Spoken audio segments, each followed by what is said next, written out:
کفر کھائی میں گرا اسلام پر آ گیا. چاہتا ہوں اللہ کے نبی صلی اللہ علیہ وسلم کا عشق نصیب کیسے ہوتا ہے، آپ علیہ السلام کی محبت کیسے ملتی ہے، آپ علیہ السلام سے تعلق کیسے نصیب ہوتا ہے. میں نہیں کہتا، قرآن کریم میں عجیب انداز سے اللہ تبارک و تعالیٰ نے فرمایا. اللہ تعالیٰ فرماتے ہیں فَاتَّبِعُونِي يُحْبِبْكُمُ اللَّهُ. فرمایا اللہ تعالیٰ فرماتے ہیں، جناب رسول اللہ صلی اللہ علیہ وسلم سے فرماتے ہیں کہ محمد کہو مجھ پر ایمان لانے والوں سے، کہو مجھ سے تعلق رکھنے والوں سے، کہو میری مخلوق سے کیا کہو. اللہ فرماتے ہیں فَاتَّبِعُونِي، میری پیروی کرو. جناب رسول اللہ صلی اللہ علیہ وسلم کی پیروی، اگر اللہ کی رسول کی پیروی کی جائے، قرآن کہتا ہے یحببکم اللہ، اللہ تم سے پیار کریں گے، اللہ کی محبت تمہیں ملے گی، اللہ تبارک و تعالیٰ تم کو چاہنے لگیں گے. جناب رسول اللہ صلی اللہ علیہ وسلم نے اپنے صحابہ کرام سے جو فرما دیا وہ حرف آخر ہوتا تھا. اللہ کے رسول صلی اللہ علیہ وسلم کے فرمانے کے بعد صحابہ کی پوری جماعت میں سے ایک صحابی ایسا آپ کو نہیں ملے گا، کوئی بندہ آپ کو ایسا نہیں ملے گا جنہوں نے اللہ کے رسول کی فرما برداری نہ کی ہو، اللہ کے رسول کی پیروی نہ کی ہو، جناب رسول اللہ صلی اللہ علیہ وسلم کی بات کو اپنے دل کے اندر جگہ نہ دی ہو.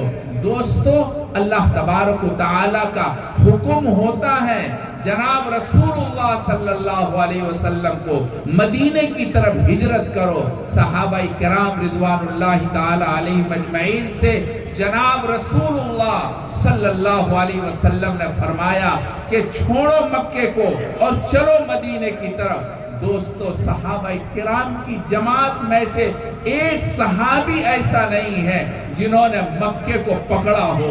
چھوڑ دیا سب نے، مکے کو چھوڑا ہے، اپنے گھر بار کو چھوڑا ہے، مال و دولت کو چھوڑا ہے، بال بچوں کو چھوڑا ہے، اپنی بیوی تک کو چھوڑا ہے. اس میں ایسے بھی ہیں جو انتہائی مالدار صحابی ہیں، ایسے بھی ہیں جو انتہائی غریب ہیں، ایسے بھی ہیں جو بہادر ہیں، جوان مرد ہیں اور پوری قوت کا مالک ہے. حضرت سیدنا عمر رضی اللہ تعالی عنہ نے تلوار نکال لی اور حرم شریف کے اندر آ کے اعلان کر دیا، جس کو اپنی بیوی کو بیوہ کرنا ہے وہ آیا عمر کو روکے. کسی میں ہمت نہ ہوئی. دوستو، تمام صحابہ کرام نے مکے کو چھوڑا ہے. کیسا مکہ؟ آپ کے یہاں بیت العلوم جیسی جگہ اور جعفر آباد والی جگہ نہیں ہے، وہ مکہ ہے جو قرآن کریم کے اندر مذکور ہے. للذی ببکۃ مبارکہ، مکے کے اندر تو انتہائی بابرکت جگہ ہے، انتہائی مبارک گھر ہے. خانہ کعبہ ہے، اللہ کا گھر ہے. خانہ کعبہ اللہ کا ایسا گھر ہے، اس کے اوپر اللہ کی تجلیات اتنی کثرت سے برستی ہے، سورج کو طاقت نہیں ہوتی ہے خانہ کعبہ کو اوپر گزرنے کی. اللہ تعالیٰ کی تجلیات اتنی کثرت سے برستی ہے. وہ گھر اللہ تبارک و تعالیٰ کا اسی مکے کے اندر ہے. اللہ کے رسول نے حکم دیا صحابہ کرام کو، چھوڑ دو مکے کو. تمام صحابہ کرام نے مکے کو چھوڑا اور وہ خانہ کعبہ جس میں حتیم ہے، جس میں دعائیں قبول ہوتی ہے، خانہ کعبہ کے پردے کو پکڑ کر اگر کوئی اللہ کو پکار لیتا ہے، اللہ اس کی سن لیتا ہے. حجر اسود کے بعد اللہ دعاؤں کو سنتا ہے، مقام ابراہیم پر اللہ دعاؤں کو سنتا ہے، میرین اخزرین میں اللہ دعاؤں کو سنتا ہے. زمزم کے پاس اللہ دعائیں قبول کرتا ہے، حجر اسود کے پاس اللہ دعا قبول کرتا ہے، اور تمام صفا مروہ میں اللہ دعائیں قبول کرتا ہے۔ دوستو، ایسی جگہ کو چھوڑنے کا اللہ تعالیٰ کے رسول نے حکم دیا، تمام صحابہ کرام نے چھوڑ دیا مکے کو اور اپنے محبوب کی بات مان کر مدینے کی طرف ہجرت کر گئے۔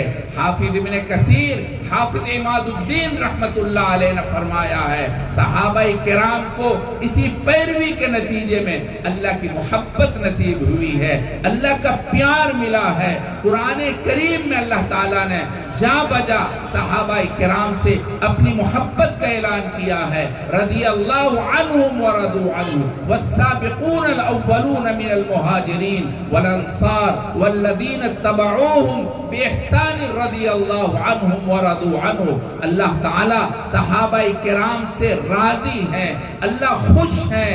اللہ تعالیٰ سے خوش ہونے کی وجہ صرف اور صرف یہ ہے کہ انہوں نے، صحابہ کرام نے جناب رسول اللہ صلی اللہ علیہ وسلم کی پیروی کی۔ اللہ کے رسول نے جو فرما دیا بس وہ حرف آخر ہوتا تھا۔ اللہ کے رسول کا عمل صحابہ کرام کا عمل تھا، اللہ کے رسول کا کردار صحابہ کرام کا کردار تھا۔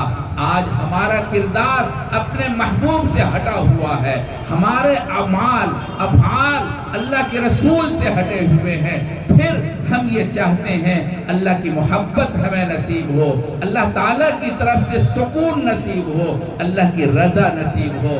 دوستو، اس بھارت میں ایک شاعر گزرا ہے، جگر مراد آبادی، دنیا کا بہت بڑا شاعر تھا، ان کو بے تاج بادشاہ کہا جاتا تھا۔